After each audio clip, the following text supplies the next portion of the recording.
Guess who was too lazy to edit this week's review? I mean, it's shot, it's just not edited, and for that, I apologize, but there are multiple reasons. First of all, it's a long weekend, I had a busy week, I didn't really feel like going nuts into the editing room, and second of all, well, I just haven't made a update video in a while, and stuff is starting to pile up, like, solid. And I still have more stuff on the way because summer sales from Kino were awesome, and I accidentally, while I was intoxicated, bought more shit from Vinegar Syndrome because they had the Culture Shock sale, and like every title without a slipcover was $13. And you know me, I don't really care about the slipcover. If I can save $7 per movie and not have the cardboard, I'll accept it. Of course, the cardboard is beautiful, but goddamn, that's $7. Two non-slip covers, I can now buy another movie. So yeah. So last time I made a update video, like the next day, I went to my local charity shop, and for the people who don't know, I'm like from a small Canadian town, and even in Canada, horror isn't as widely popular.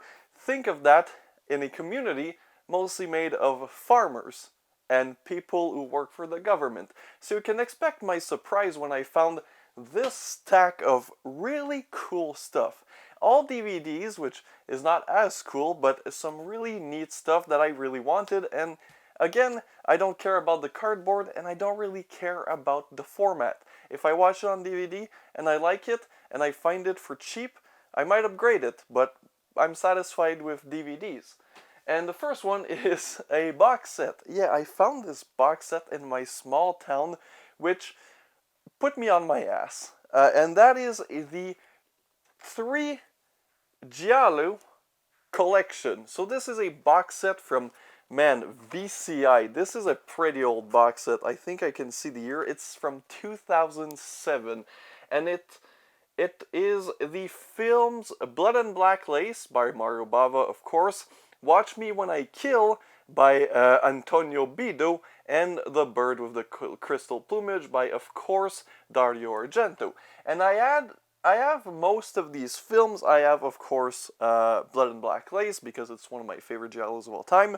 And I do have The Bird with the Crystal Plumage, which I had just purchased when I bought this, which kind of sucked, because I could have just watched this on DVD. But I got a Blu-ray now from Arrow, so it's probably going to look better. But I've never seen or own Watch Me When I Kill. And what I like about these old box sets, kind of like the old Shriek Show ones, is that they come in an individual DVD case. So you have some pretty, and the cover is different, of course, from the Blu-rays that I already own. So you have Blood and Black Lace, which is, it's a pretty cool cover, this one. Watch Me When I Kill, which is the one I did not own, which I'm pretty excited to see. And of course, finally, The Bird with the Crystal Plumage. So these date like 2007. I wasn't even really into collecting horror or more obscure stuff at that time, which finding this now is pretty cool. And even if I own the movies, this is just a great display piece because I just love the design of the Italian flag on the side. It will look perfectly beautiful on my shelf. Tales from the Dark Side, the complete series that I got for $5. And it's the complete series. It's the box set from Paramount. It has 11 discs. I'm not really nostalgic about this series because I never see it. I've never saw it as a child. I think this is more like a teen horror TV show, kind of like Goosebump. I'm not too sure, but yeah, I'll watch it eventually. I'm just not much into television, but I'll watch it eventually. This is pretty cool, fairly common pickup, but I really do love this film. It's a great vampire flick. It's really depressing, but it's really enjoyable. Of course, Steakland. Sorry, I gotta focus manually because of my camera. But yeah, pretty cool, even though it's nothing special. This, I was like on the like verge of buying this on Amazon. I had found it on Amazon.ca. I think either used or by another seller for not a bad price, and then I found it. and I was really happy because I've been wanting to see the original The Thing, even though technically the original The Thing is the book, but like the original Howard Hawks produced The Thing movie, The Thing from Another World, which when I was in university this year, I kind of got more into old school, like 50s sci-fi due to one of my project on, of course, the Cold War, and this was one that I wanted to watch. However, I didn't find it anywhere at the time, so I couldn't write my paper on The Thing from Another World. Kind of sad, but now I own it, so next time I gotta write about the Cold War and communism symbolism in Hollywood, I got this. This is the one that I got super, well, there were two that I got really excited, and this is one of them. Just Before Dawn by Jeff Lieberman. I have seen Jeff Lieberman at conventions, however, I sadly never spoke to him because at the time I had never seen one of his films. This all changed when I watched Slugs, and now I have at Just Before Dawn, which I've heard nothing but good things about, and this is the Shriek Show DVD. Again, really old DVD from 2005, so you can see that whoever had this horror collection, because I assume it's the same person, they've been in the game for a while now, at least, 15 years or so. This is the one that I really got excited because the first one I own on Blu-ray, and I really wanted the sequel, but I think something with the Scream Factory being a shitty company, I think they might be like website exclusive, or they might just be too expensive in Canada. But I found the Roger Corman's Present Cult Classics of the Slumber Party Massacre trilogy. The first one is a slasher that I adore. I absolutely love Slumber Party Massacre. It's one of my favorite 80s slasher.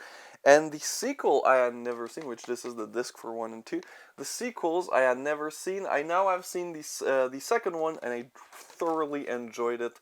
The first one, if I want to watch it, I'll watch it on my Blu-ray. But now I have the sequel, and again, I don't really care about the format. It's all about the movies. Frozen by Adam Green. I recently rewatched the first two Hatchet films, and because they were some of the first horror kind of gore slasher films I ever got into, and I recently rewatched them, and the first one is pretty good. It's a solid flick. The second one is kind of mediocre. I was watching them back to back, and the switch of actress from whoever was in the first one to Danielle Harris was kind of a shock. But I would consider myself a Adam Green curious. I wouldn't call myself a fan, but I've seen a fair amount of his films. He's just not my favorite modern horror director. That would be Ty West. And yes, this is an ex-Blockbuster rental with the case and everything. So for all the 90s children that have nostalgia for a corporation that killed most mom and pop video stores, here you go, Blockbuster. Fuck Blockbuster. A Horrible Way to Die, which is directed by a director that made one of my favorite movies and then made some of my least favorite movies, and that is Adam Wingard. The Guest is a masterpiece. It's one of my favorite films of all time. Your Next is a pile of dog shit, and which I know I'm in the minority on that. And I haven't seen the Blair Witch remake because I already hated the original, so why would I watch a remake? But I'll see, And finally, just this random ass movie called Harpoon. I don't know. Bones told me, I think, that he didn't love it, but he enjoyed it, so I'll watch this eventually. And the best part about this, other than the box sets, which the Tales from the Dark Side cost me $5.50 Canadian, and the Giallo box set cost me $1.50 Canadian. $1.50 and $5.50, not $500. Let's be honest. The individual DVDs cost me 50 cents each because the charity shop has their pricings way down. They didn't hear about inflation. In fact, when I started going back after COVID, their DVDs were cheaper. They used to be $1 a pop, now they're 50 cents a pop, and it's 50 cents per disc. So I think Slumber Party Massacre was also like $1.50, but who cares? For this stack of DVDs, which a lot of people are going to be like, yeah, of course, they're DVDs, they want to get rid of them. Haven't you heard of Blu-rays? And yes, I have, because my next stack... Oh, I got more shit from the charity shop first.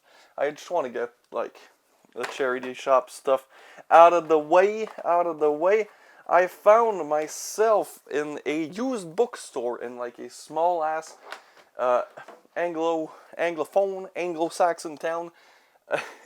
I couldn't resist. It was all like, regular stuff, regular movies. And then I just see this film, which at first I was like, oh, this is probably just some terrible made for sci-fi film. And then I see my man, the myth, the legend, David Sterling. Yes, the legend behind some of the worst movies ever made, like Camp Blood, Axe, and Alien 3000. I'm a masochist. I'll never probably watch this. Fuck that shit. Grace, I don't know, just some modern horror flick about pregnancy, because pregnancy is really scary. It's actually one of the few things that actually scares me. That and commitment. And then I found this VHS of a Asian horror film, again in this weird-ass hick town charity shop. I found this, which I think this one's from Hong Kong. It's directed by the Pang brothers. And of course it compares it to The Ring, because that was what was poppin' at the time, as the kids say. Poppin' like I'm poppin' that pussy. Valley Village, I found this, like, fucking free, public domain DVD. People who are here for, like, the boutique stuff and the weird stuff are probably like, man, you've been showing public domain and frequently seen movies since the beginning. I don't care about a box set from 2007, Spooky. Show me the latest Vinegar Syndrome. To which I say you're in the wrong channel, because most of the stuff I buy is not even the new stuff that just came out. Unless it's the Black Emanuel box set, which I have a video about that. And I have since watched a couple of movies. Yes, my penis hurts. Don't worry about that. The transfers are really great, but all I've seen right now are the films that I already had in my collection, so I'm not really surprised by any of the transfers. I feel like Violence in a Woman's Prison looked better than the copy I have, which I don't have. I only have Women's Prison Massacre.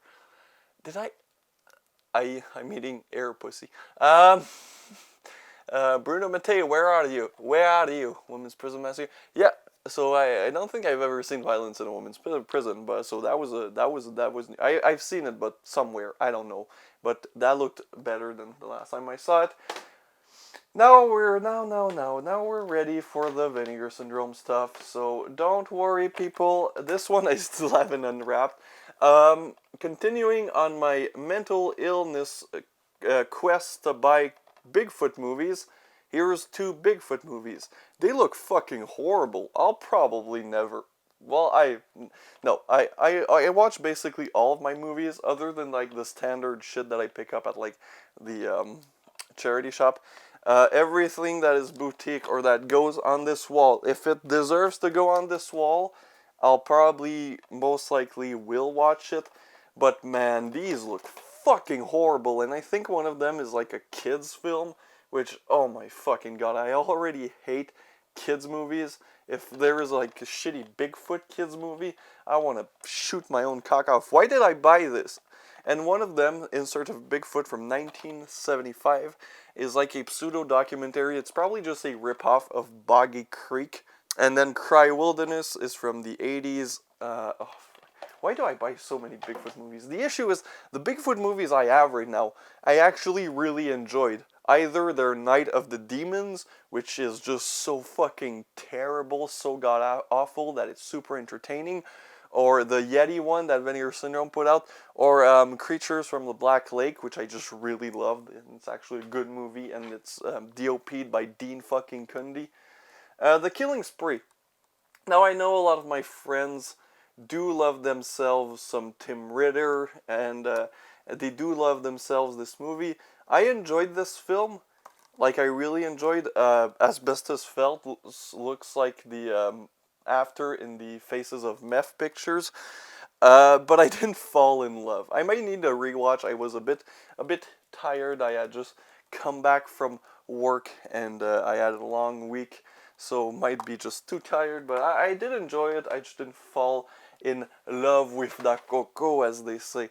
This one I haven't seen yet. It's a double feature, double the films for the single price of one, and it's two amazingly weird and funny and hilarious looking SOV films. Red Spirit Lake, which I just saw a clip on Instagram from somebody I follow, shout out Beats and Blood, and it just looks so ridiculous. I asked him like what the movie was. He told me, and then I saw that Saturn's Core, of course, Saturn's Core released it, and I needed to buy. I needed it. And the second one, We Await, I think is like some weird experimental stuff. I'm not really excited about We Await. What I'm really excited about, what makes my fucking cock go numb, is Red Spirit Lake. I wanted to make an update video too, because I'm like, these don't get demonetized. But I talked about sodomy and numbing my cock, so it might get demonetized. If yes, fuck me, I guess. Sound of Summer. I reviewed this one. You should go watch it. That video didn't get enough views, in my opinion. Not because I'm some view-obsessed whore, but because, motherfuckers, we need everybody. Right now, you're watching me, go fucking buy this one. You can rent it on YouTube if you're in North America, I think. You can probably get it on Unearthed's website through streaming, or if you're like me, you get the fucking copy. Because this movie fucks your... It's so incredible. This is one of the best films of the year. One definitely in the top best independent films, best underground films. This is the shit. I mean, it is competing with fetish horror, fetish gore, so doesn't really have any competition. But man, this is truly a magnificent movie, and go watch it. I'll slap your mother in the face. Uh, I got this from Vinegar Syndrome. I think they had like a special. Yeah, they had a special on it because no fucking way I'm paying full price for the 4Ks on Vinegar Syndrome's website. Come on, who you just take me for? Some goddamn rich son of a bitch? No. I get these on sale. I get these on sale. I'll give you a good price. It's X-Ray and Schizoid, 280 slashers. Again, your boy do love me some slashers, so yeah. Okay, next up, Fantasia. That's somewhere I've been. If you... Oh, no. Yeah, so I'll start with the Fantasia stuff, and I'll end... No, I'll go on with the, I'll end with the Arrow stuff, because those are Blu-rays, so people are like, yo, Blu-rays are lit, man. And I'm like, yo, DVDs are litty too. And then I'm like, yo, 4K is cool too. And I'm like, yo, VHS kind of wacky, but hey, you do you. Yo, why am I talking to you like you're my fucking... So I went to Montreal, for Fantasia, as you probably know if you watch my shorts. If you're not really into short form content, I will be uploading next week, probably like a random day. It won't be my main review. I'll be uploading like my thoughts of every movie that I went to see at Fantasia for the long form people. But they were used movie stores. There are usually at Fantasia companies that will sell their products. Last year there was Arrow and Vinegar Syndrome, but I missed Vinegar Syndrome. So, but they weren't there this year. The only one that was present was Vinegar Syndrome, but not during the week because I could only go during the week at the festival. Most specifically, I could only go basically Mondays, because I don't work Mondays. So I got some pretty litty stuff. I'll tease you. I'll tease your little pee-pee or clitory. And I'm fucking retarded. I'll start with the DVDs. Okay, so Slaughter in the Snow. This is a Japanese samurai film from a series that is apparently a trilogy. I've covered this film on my second channel. I need to start plugging that channel. I've covered some of the films I've talked about today on there. On there. Where do I put my gosh darn DVDs? Some of them still have the prices on them. Don't worry about that. The uh, Asylum. This is a Hammer, or is this Hammer? This Hammer? Well, the DVD was released by Dark Sky Films, which, of course, Dark Sky Films do be fucking hard. And I don't think they release movies anymore physically. I think this is either Hammer or Amicus. It's an old 70s British, 1972 British horror film with Peter Cushing, who makes me gushin'. And oh, it's it says right on the fucking cover, you goddamn imbecile, you silly goofy asshole. So yeah, it stars Peter Cushing, who makes me gushin', and it has a lot of special features, and I do love myself some 70s classy British slow burn. Most people will call them boring, but I fucking love him. There is Peter Cushing, Britt Eklund, which that's a British name, Charlotte Rampling, Robert Black, Gustav. Shout out to my boy Gustav. Fucking classics, man. The Universal classics. They do be classics for a reason.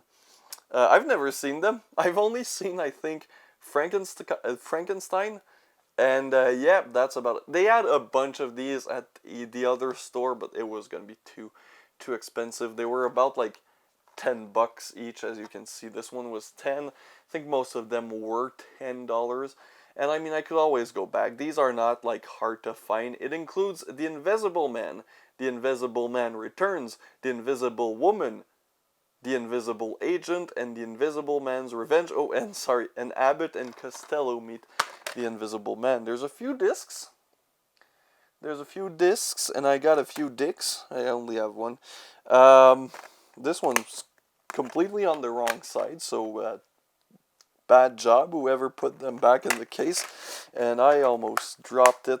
But yeah, these are like collection. You can get like them for fairly cheap. They're fairly easy to find, or you can just get the massive Blu-ray box set, which eventually I'll probably do, where there's like all the classics.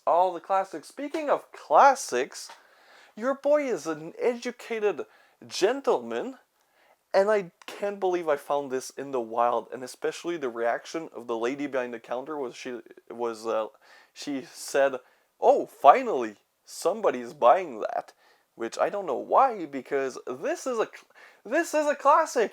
This is a legit copy of Debbie Does Dallas. Man, this is so fucking cool. I can't believe I found this in the wild in some random like used book and movie store in Montreal. Somebody was selling this for $15 Canadian. Bro, that's like 25 cents American. Of course, it's the porno classic starring Bambi Woods. That's a name. And it's about a woman who fucks the football team. I've seen this before. I don't remember. Did I touch myself to this? I don't know. I've touched myself to a lot of things. But yeah, it's a classic. It's comedy. It's considered like a classic, influential adult film. And yeah, I can't wait to rewatch it, and I'll probably review it. It's remastered and restored from the original. Never mind, from previously deleted footage included. Debbie Does Dallas. Man, I'm so happy. This was like in the discount bin. It's Hong Kong 1941, which I thought I had a file for this one, but I have something else with the word Hong Kong and 1941 in it, but I think it's Hong Kong on Fire 1941. It's not from 1941, it's just in the title, because 1941, as you guys know, were World War II, and I'm pretty sure Japan invaded China in that year. Don't quote me on that, I should. But yeah, it stars Chow Yun-fat. It's directed by Long Po Chi. I can't say that. And it's rated R. So in my mind, I thought this was like a Cat 3 film, which this might be. It's not advertised because whenever this was released, it wasn't. Cat 3 wasn't a term to sell a film. It's from 1993 and it's R-rated, so it's most likely a Cat 3. Seems fairly obscure. I don't hear a lot of people champion this film, and it's the letterbox widescreen format. I watched this the other day. It's Sergio Martino's Mountain of the Cannibal God. And oh god, is this a good fucking movie. I had seen this as a Slave of the Cannibal God.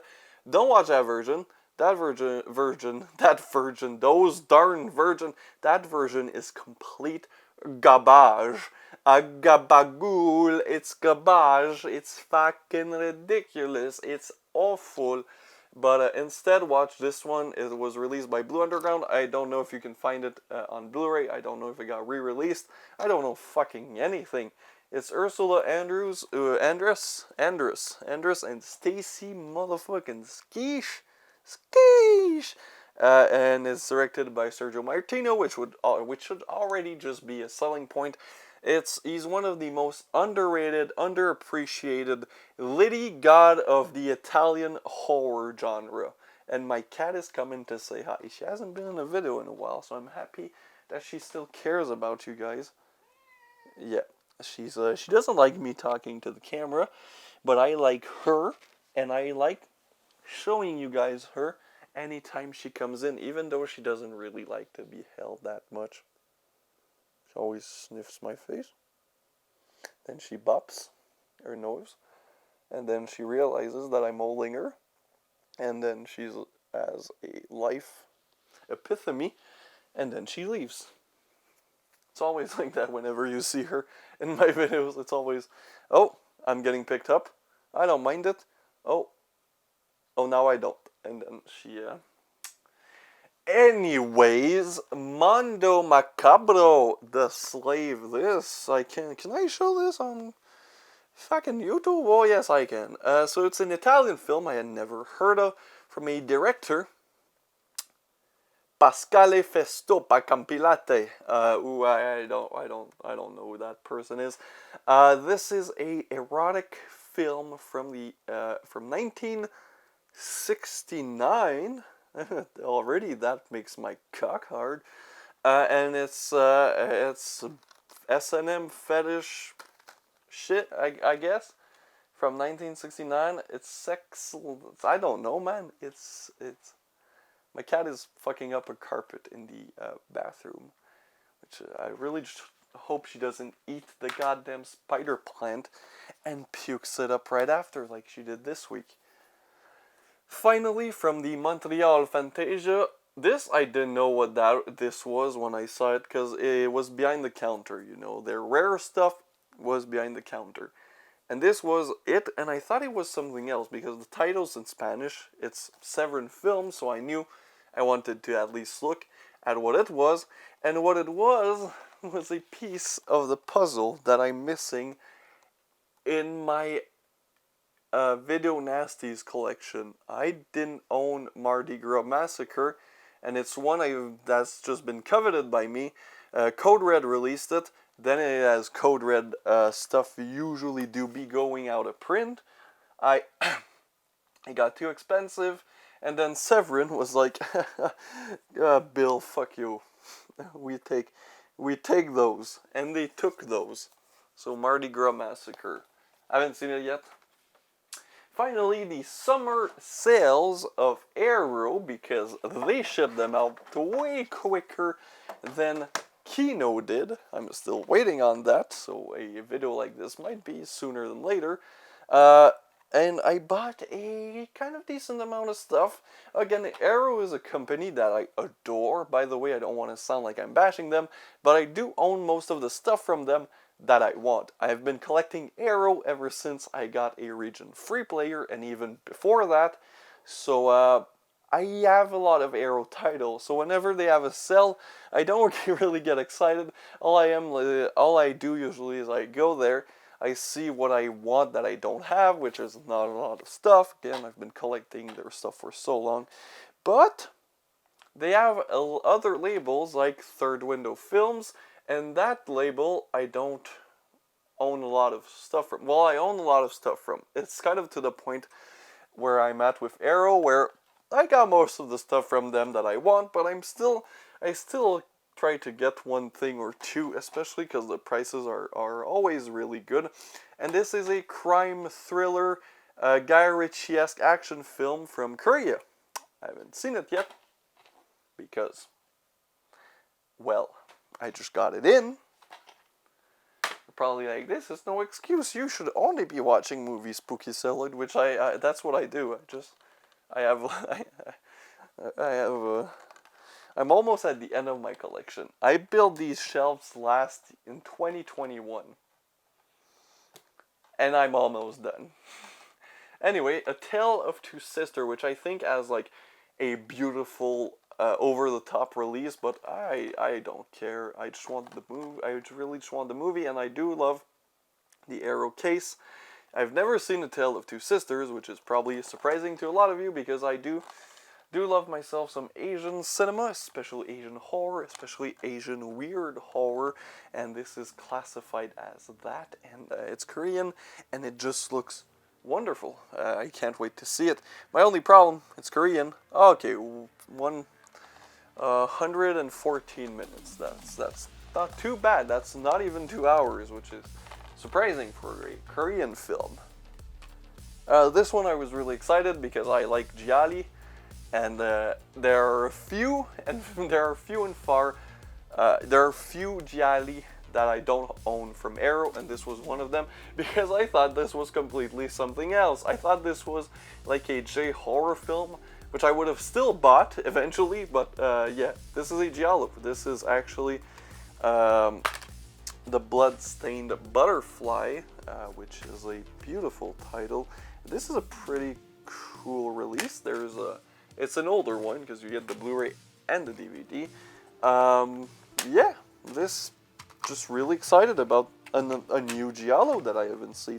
At this point, I'm no giallo master, I'm no giallo expert, but I feel like I've seen most of the gialli. At least the ones you can get a hold of, I've seen most of them. The good, the bad, the ugly, and the sleazy, which are of course some of my favorites.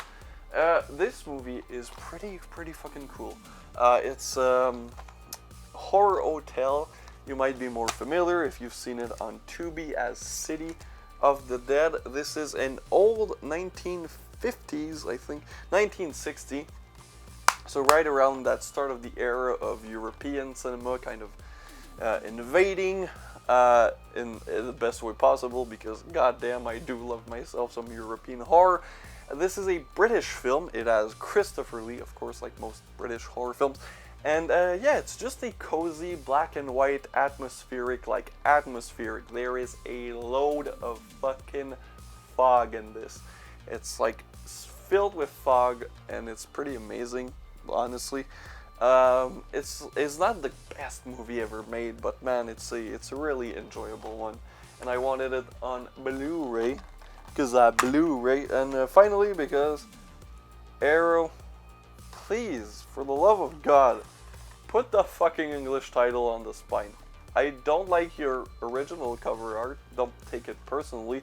I much prefer the original artwork of the films. You guys kind of do a bad job at making new cover art for old films. So give me the chance to have the good looking cover art, and also usually a title that I can understand on the spine of the fucking disc. doppia fascio, which is this is not my main issue. Italian is not my biggest issue. My biggest issue is fucking Japanese, because those characters I can't even read. At least this, I'm French, Italian pretty close. I can assume that it's double face, because doppia fascia kind of sounds like double face. But yeah, so double face with a legendary scumbag Klaus Kinski, and I haven't seen it yet. It's a Giallo, another one that I added to my collection to eventually have all the Gialli ever released by Arrow, which I'm pretty fucking close. I think I'm missing like 2. And yeah, Klaus Kinski, a notorious piece of shit. Anyways, this was it. Thank you guys for watching. This was longer than I intended but the regular scheduled reviews will be back next week, just like my virginity, because I will become a born-again Christian, and this will turn into a channel that is Christianity friendly. Cumsicles?